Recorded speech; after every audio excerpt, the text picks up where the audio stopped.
कौन जीत रहा है यूपी? सबसे सटीक एग्जिट पोल 7 मार्च शाम 6 बजे से लगातार सिर्फ यूपी तक पर।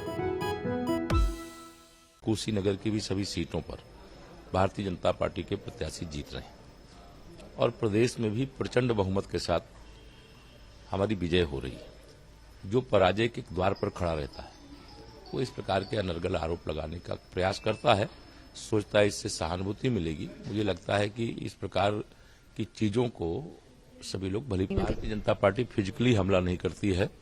भारतीय जनता पार्टी अपने संगठन तंत्र, डबल इंजन की सरकार के माध्यम से जो काम किया गया है, काम के आधार पर मतदान केंद्र पर लोकतांत्रिक प्रक्रिया और बाकी सीटें भी जीत रहे हैं। श्री अखिलेश यादव जी हारे हुए सेनापति हैं, वो 11 तारीख को लंदन की तैयारी जाने की कर रहे हैं। यूपी विधानसभा चुनाव में अब पूर्वांचल के रण की बारी है, लेकिन इससे पहले जिस तरह की परिस्थितियां हो रही हैं, स्वामी प्रसाद मौर्य पर हमला हुआ और स्वामी प्रसाद मौर्य ने अपने काफिले पर पथराव के लिए ये समाजवादी पार्टी ने कहा है कि बीजेपी के कार्यकर्ताओं ने, बीजेपी के नेताओं ने कराया। हमारे साथ बात करने के लिए केशव प्रसाद मौर्य जी। केशव जी, स्वामी प्रसाद मौर्य के काफिले पर पथराव होता है, लेकिन बीजेपी पर इसका आरोप लगा है, क्या कहें? देखिए, कुछ कहने की आवश्यकता नहीं है।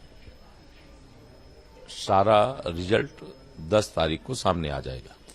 मैं यह मानता हूं कि फाजिल नगर सहित कुशीनगर की भी सभी सीटों पर भारतीय जनता पार्टी के प्रत्याशी जीत रहे हैं और प्रदेश में भी प्रचंड बहुमत के साथ हमारी विजय हो रही है।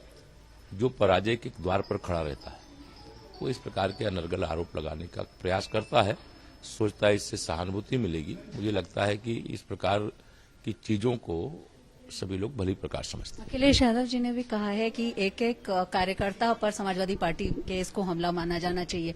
तो आपको लगता है कि चुनाव से पहले जो इस तरह की स्थितियां बन रही है उसको लेकर के कहीं न कहीं भारतीय जनता पार्टी फिजिकली हमला नहीं करती है।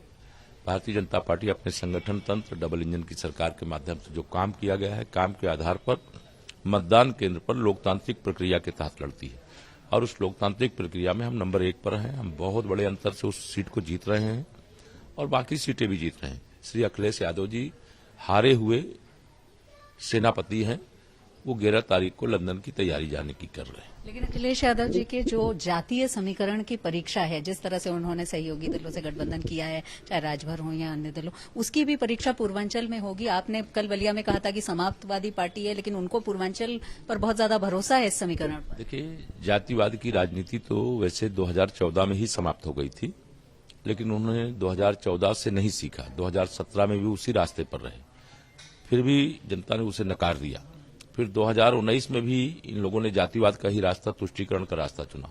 जनता ने गठबंधन सपा का बना बसपा के साथ, इसके बाद भी नकार दिया, ये नहीं माने।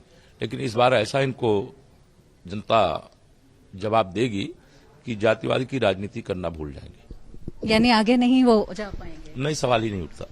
शुक्रिया। तो ये हैं केशव प्रसाद मौर्य टीसीएम और इस समय काशी में हैं, लेकिन इनका कहना है कि जो हारने लगता है वो इस तरह के आरोप लगाता है। स्वामी प्रसाद मौर्य के काफिले पर पथराव हुआ और उसके बाद तरह की बातें हो रही हैं। समाजवादी पार्टी का कहना है कि बीजेपी ने ये हमला कराया है, लेकिन केशव प्रसाद मौर्य का कहना है कि हारने के बाद इस तरह की बातें हो रही हैं और इस बार उनका कोई दांव नहीं चलेगा। और अखिलेश यादव के लिए उन्होंने कहा कि इस बार जनता उनको सबक सिखाएगी। वीडियो जर्नलिस्ट रोहित मिश्रा के साथ वाराणसी से शिल्पी सिंह।